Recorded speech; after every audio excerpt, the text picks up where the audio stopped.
Okay, my name is Dr. Vicky Goodyear and from the School of Sport, Exercise and Rehabilitation Sciences. And I'm going to talk to you today about social media, young people and health. Now, in the news recently and in policy discussions, this has received a lot of attention. We've seen, in particular, young people's of social media significantly increase and their accessibility to devices and different platforms. At the same time, we've also seen young people's issues reported about young people and mental health increase, as well as there being concerns about their physical activity levels declining. So what tends to happen is that because of these two societal trends, we see social media use associated with poor physical and mental health. The problem is that there's a lack of robust evidence on these two aspects. There is lack of robust evidence that claims that there's social media use causes an effect on mental health or physical health. But just because there's a lack of evidence, that doesn't help adults. Adults, including teachers and parents.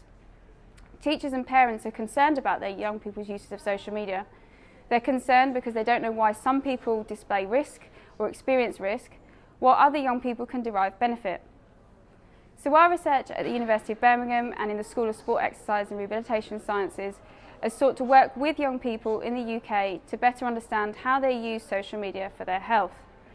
In particular, we were interested in understanding how they use it to self-educate about health in the areas of physical activity, diet, nutrition and body image.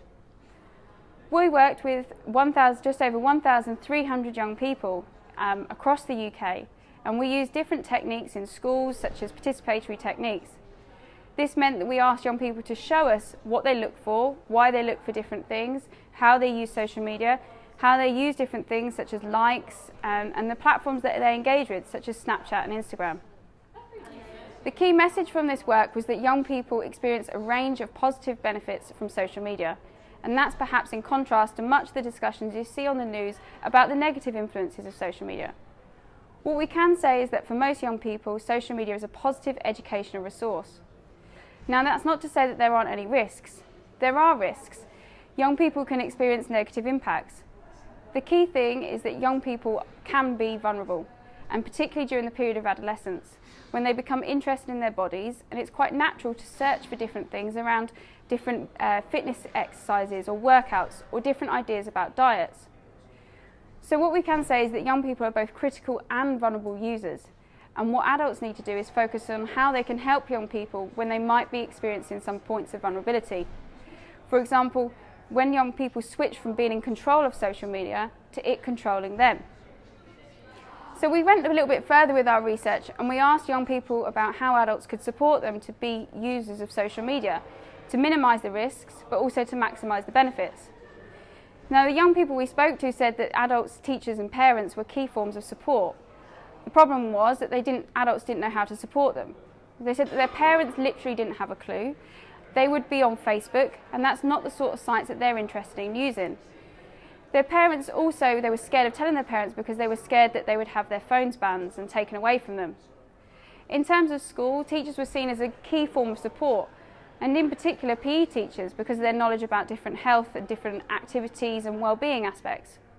But again, in schools, teachers tend to focus on the risks and the negative end and the far end of the spectrum. In assemblies, they focus on things like putting your privacy settings up, whereas they actually don't focus on the real pressures that young people say that they experience on a daily basis. So what young people suggested to us was that adults need to be better informed about the problems of their generation, the problems that they experience, but also the benefits of social media. So as part of our research, we co-created videos with young people to help to explain to teachers and adults about their experiences of social media. The key message from these videos is that we must remember that social media is a positive resource for many young people. But to support young people, adults need to become digitally literate. So we focus on adult digital literacy. Now, this is in contrast to much of the discussions that we see about focusing on young people's digital literacy. A focus on adult digital literacy means upskilling adults in terms of their knowledge and awareness of social media, and helping them to critically evaluate the different types of information that can be relevant and useful for health, and also helping them to understand how they can engage with young people's needs and experiences and engage with their spaces on social media. So we suggest that an important focus moving forwards is to help adults better understand how young people use and navigate social media, and this will in turn help the young people experience both much of the positives and also mitigate some of the risks. So I hope you found this video useful. We're always interested in trying to improve the experiences of young people. If you have any comments or if you think anything is similar, please feel free to leave these below, and we look forward to hearing from you.